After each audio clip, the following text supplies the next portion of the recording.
Top of the day, beautiful people. Top of the day. Betwabu, betwabu. See this right here.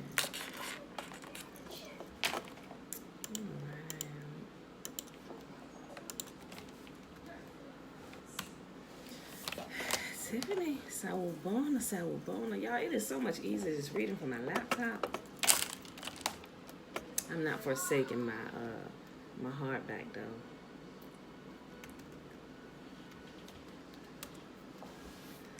All right. Today it is Saturday. I hope y'all got y'all some good sleep last night. I sure did. I really did. All right, y'all. It is Saturday, August the 22nd, 2020, day 232. And today we're going to read Obadiah. Obadiah is one chapter, and we're going to read all of Jonah. I know there's 5 chapters, but hear me out. Jonah, like all the chapters, are only like 10 verses apiece. Like seriously, they average about 10 verses apiece. You know, so we still be done with this in probably about 15, 20 minutes. So here we go. All right, Obadiah. I don't even know. They should have just said Obadiah. It's got Obadiah 1 in here. Okay, but anyway. This is the vision that Yahuwah revealed to Obadiah concerning the land of Edom. We have heard a message from Yahuwah that a great ambassador was sent to the nations to say, "Get ready, everyone. Let's assemble our armies and attack Edom." Yahuwah says to Edom, "I will cut you down to size among the nations. You will be greatly despised. You have been deceived by your own pride because you live in a rock fortress and make your home high in the mountains. Who can ever reach us way up here?" you ask boastfully. "But even if you soar as high as eagles and build your nest among the stars, I will bring you crashing down, says Yahuwah. If thieves came at night and robbed you, what a disaster awaits you. They would not take everything." Hold on. "If thieves came at night and robbed you, they would not take everything. What a disaster awaits you. Those who harvest grapes always leave a few for the poor, but your enemies will wipe you out completely. Every nook and cranny of Edom will be searched and looted. Every treasure will be found and taken. All your allies will turn against you. They will help to chase you from your land. They will promise you peace while plotting to deceive and destroy you. Your trusted friends will set traps for you, and you won't even know about it. At that time, not a single wise person will be left in the whole land of Edom, says Yahuwah. For on the mountains of Edom, I will destroy everyone who has understanding. The mightiest warriors of Teman will be terrified, and everyone on the mountains of Edom will be cut down in the slaughter." Good morning, Aunt Anita. Alicia, hey girl, hey, Betwabu. "Because of the violence you did to your close relatives, Israel," remember we're talking about Edom right now, but listen. "Because of the violence you did to your close relatives in Israel, you will be filled with shame and destroyed forever. When they were invaded, you stood aloof, refusing to help them. Foreign invaders carried off their wealth and cast lots to divide up Jerusalem, but you acted like one of Israel's enemies. You should not have gloated when they exiled your relatives to distant lands. You should not have rejoiced when the people of Judah suffered such misfortune. You should not have spoken arrogantly in that terrible time of trouble. You should not have plundered the land of Israel when they were suffering such calamity. You should not have gloated over their destruction when they were suffering such calamity. You should not have seized their wealth when they were suffering such calamity. You should not have stood at the crossroads, killing those who tried to escape. You should not have captured the survivors and handed them over in their terrible time of trouble." Right? "The day is near when I, Yahuwah, will judge all godless nations. As you have done to Israel, so it will be done to you. All your evil deeds." Mom, yes. I told you my love. Okay, can we turn it down a little bit? You want to sit in there with your brothers until I'm done? Okay, turn it down just a little bit. You cannot sit right here. Okay, now go sit down, prop your leg up. Sorry. Okay. I'll start back at 15. The day is near when I, Yahuwah, will judge all godless nations. As you has done to Israel, so it will be done to you. Hey guys, keep your voices down in there, please. Oh my gosh. Sorry for the noise in the background, y'all. They up. All your evil deeds will fall back on your own heads. Just as you swallowed up my people on my holy mountain, so you and the surrounding nations will swallow the punishment I pour out on you. Yes, all you nations will drink and stagger and disappear from history. But Jerusalem will become a refuge for those who escape. It will be a holy place. And the people of Israel will come back to reclaim their inheritance. The people of Israel will be a raging fire, and Edom a field of dry stubble. The descendants of Joseph will be a flame roaring across the field, devouring everything. There will be no survivors in Edom. I, Yahuwah, have spoken. Then my people living in the Negev will occupy the mountains of Edom. Those living in the foothills of Judah will possess the Philistine plains and take over the fields of Ephraim and Samaria. And the people of Benjamin will occupy the land of Gilead. The exiles of Israel will return to their land and occupy the Phoenician coast as far as Zarephath. The captives from Jerusalem, exiled in the north, will return home and resettle the towns of Negev. Those who have been rescued will go up to Mount Zion in Jerusalem to rule over the mountains of Edom, and Yahuwah himself will be king. And that is all of Obadiah. So now we're going to go right into Jonah. Everybody know about the book of Jonah. All right, Jonah runs from Yahuwah. Yahuwah gave this message to Jonah, son of Amittai. Get up and go to the great city of Nineveh. Announce my judgment against it, because I have seen how wicked its people are. But Jonah got up and went in the opposite direction to get away from Yahuwah. He went down to the port of Joppa, where he found a ship leaving for Tarshish. He bought a ticket and went on board, hoping to escape from Yahuwah by sailing to Tarshish.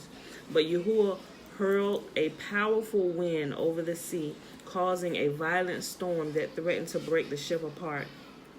Fearing for their lives, the desperate sailors shouted out to their gods for help and threw the cargo overboard to lighten the ship. But all this time, Jonah was sound asleep down in the hold. So the captain went down after him. How can you sleep at a time like this? He shouted. Get up and pray to your God. Maybe he will pay attention to us and spare our lives. Then the crew cast lots to see which of them had offended the gods and caused a terrible storm.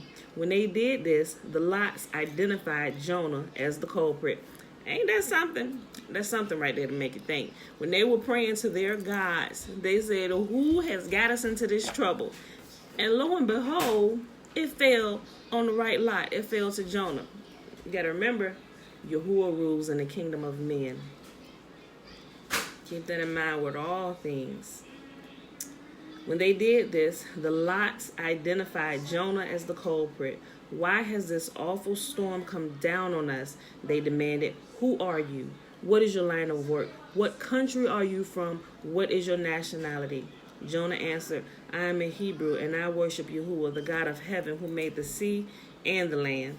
The sailors were terrified when they heard this, for he had already told them he was running away from Yahuwah.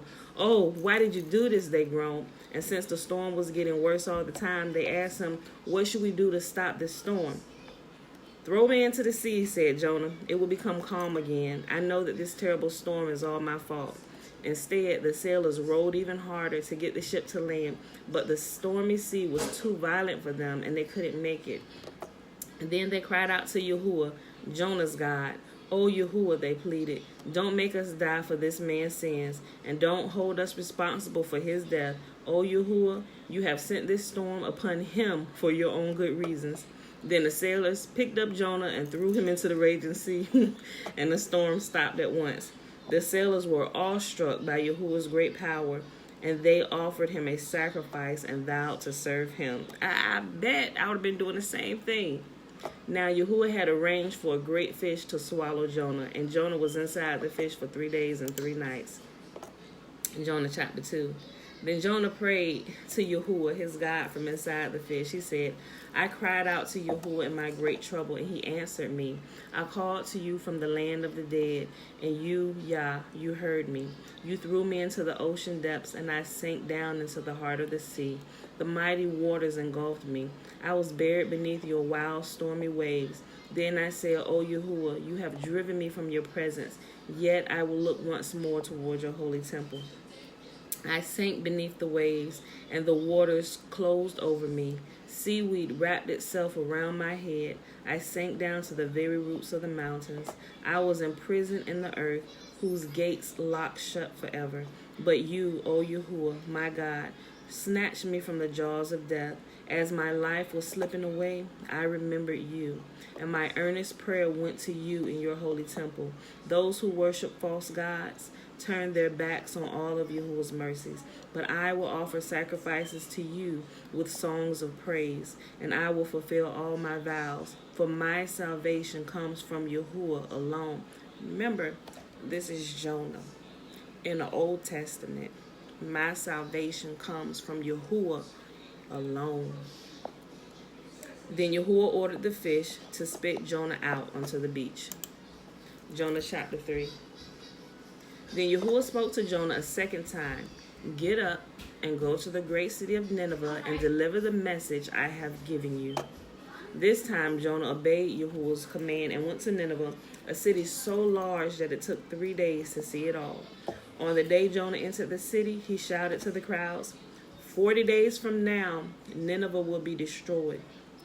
The people of Nineveh believed Yahuwah's message, and from the greatest to the least, they declared a fast and put on burlap to show their sorrow.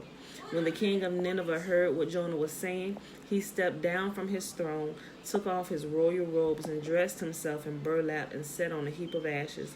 Then the king and his nobles sent this decree through the city.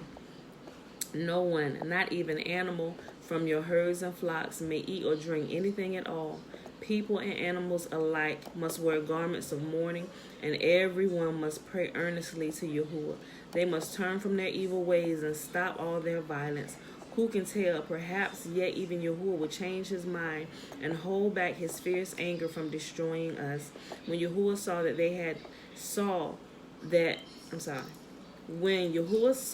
what they had done and how they had put a stop to their evil ways, he changed his mind and did not carry out the destruction he had threatened. Pay attention to this. The people simply stopped doing evil and began to do what was right. That is how they were saved from destruction. That is how it's always been. Yahuwah said, I do not desire sacrifice. I don't take delight in evil men perishing. I simply desire that people would straighten up and fly right. Do what's right. Act like you got some goddamn sense in this place, right? Seriously. He said, I desire that you do what's right. Treat each other fairly. Treat the stranger and the sojourner among you fairly.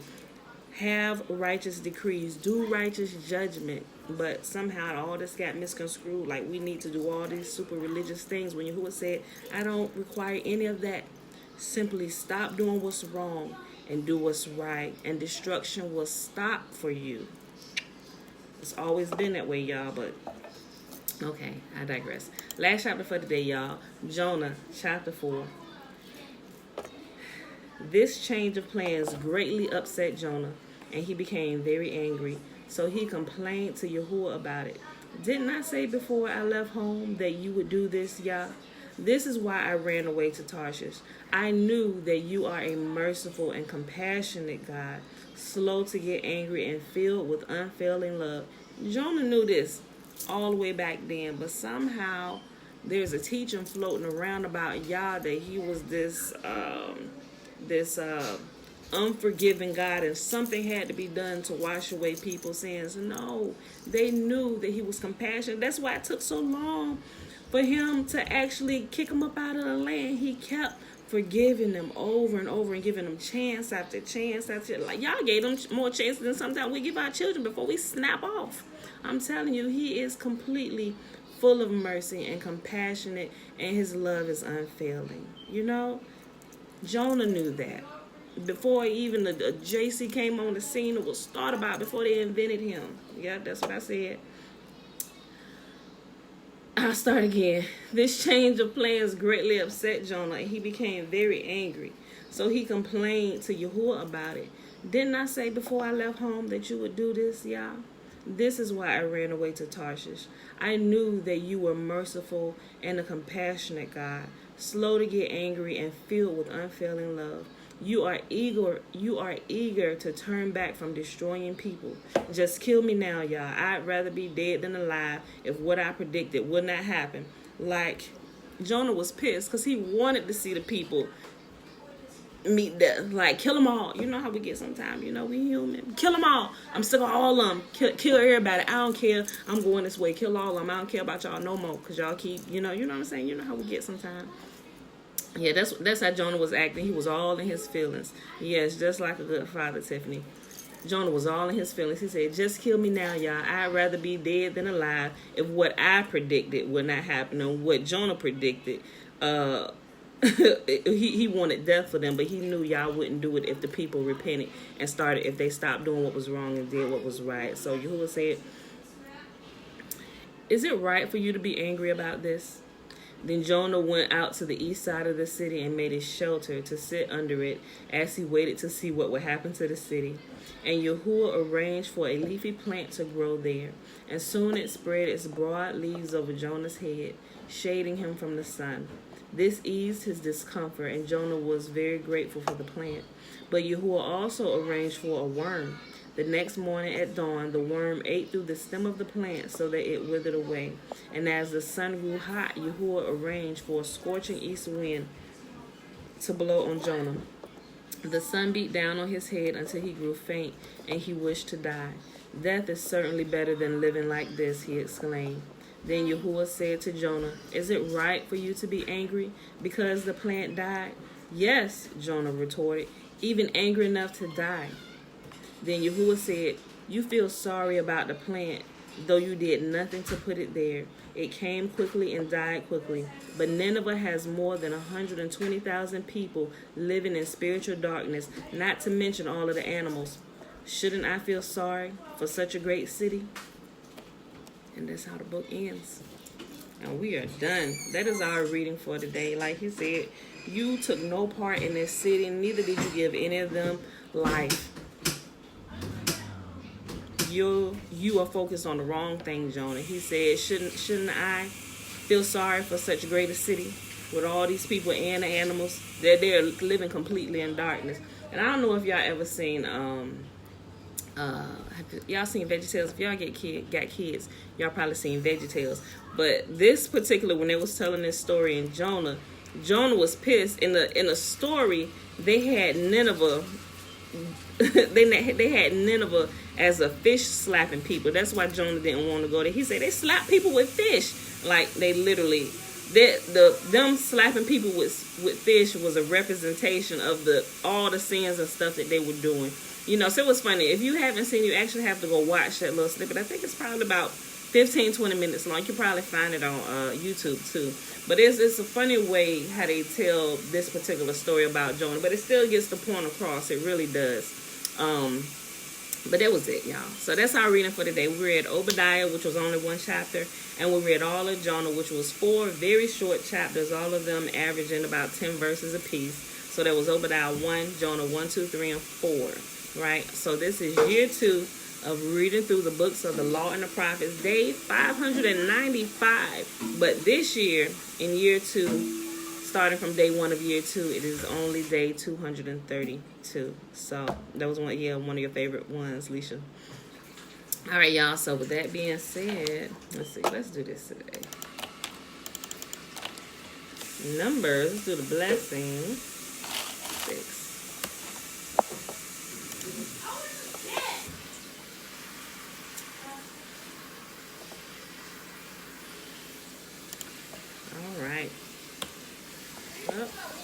So the blessing, y'all know it is found in Numbers chapter 6, verses 22 through 27.